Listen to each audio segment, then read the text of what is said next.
तुम्ही सह्याद्री पाहिलंय, पण त्याचं मन ऐकलंय का? मी सह्याद्री बोलतोय. ऐकाल ना माझं? मी सह्याद्री बोलतोय. शतकानुशतकं अभिमानाने उभा आहे मी. वाऱ्यांना सामोरं जात, पावसात भिजत, काळाच्या प्रत्येक क्षणाचा साक्षीदार बनून. माझ्या दऱ्याखोऱ्यात दडलेल्या अनेक गोष्टी आज तुम्हाला सांगणार आहे. ऐकाल ना माझं?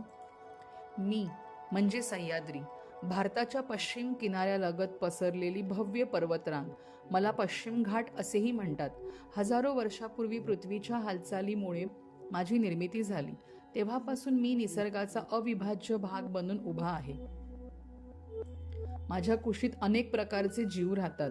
दाट जंगले, वेगवेगळ्या वनस्पती, सुंदर पक्षी आणि वन्य प्राणी यांना मी आसरा देतो.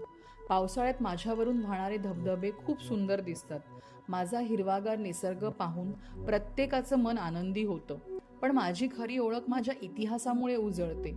छत्रपती शिवाजी महाराजांनी माझ्या कुशीत स्वराज्याची पायाभरणी केली. राजगड, तोरणा, सिंहगड, रायगड यासारखे किल्ले माझ्या अंगावर उभे आहेत आणि त्यांच्या प्रत्येक दगडातून शौर्यकथा ऐकू येतात.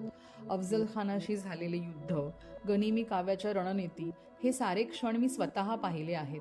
माझ्या अंगावर संतांनीही साधना केली. संत ज्ञानेश्वर, संत तुकाराम यांसारख्या महान संतांनी माझ्या शांततेत आत्मशांती शोधली. त्यांच्या अभंगांच्या स्वरांनी माझ्या दऱ्या निनादून गेल्या. मी अनेक नद्यांचा जन्मदाताही आहे. गोदावरी, कृष्णा, भीमा या नद्या माझ्याच कुशीतून उगम पावतात आणि संपूर्ण महाराष्ट्राला जीवनदान देतात. माझ्या पावसामुळे शेते हिरवीगार होतात आणि शेतकऱ्यांच्या चेहऱ्यावर आनंद फुलतो.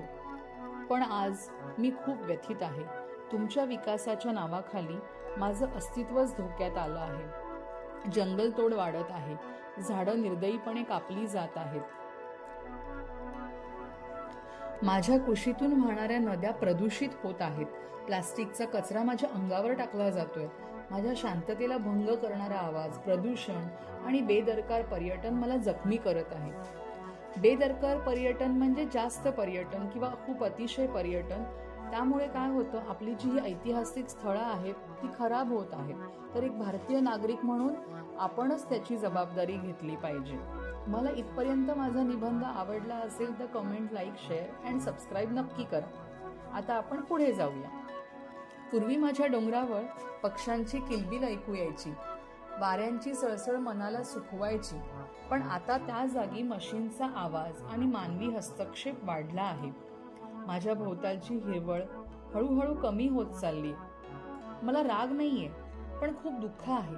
कारण मी तुम्हाला पाणी, हवा, अन्न, संरक्षण हे नेहमीच दिलं. पण बदल्यात तुम्ही मला काय दिलं?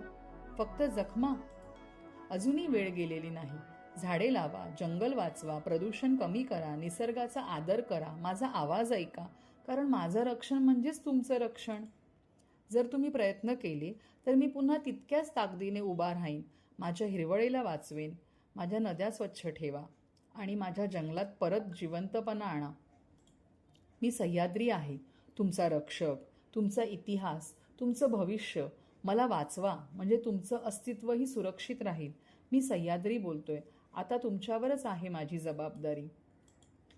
मुलांनो, निबंध आवडल्यास लाईक, शेअर अँड कमेंट्स नक्की करा. तुम्हाला कोणता निबंध कठीण वाटतो तर कमेंट्समध्ये नक्की सांगा. मी तुम्हाला तो निबंध नक्की बनवून देईन.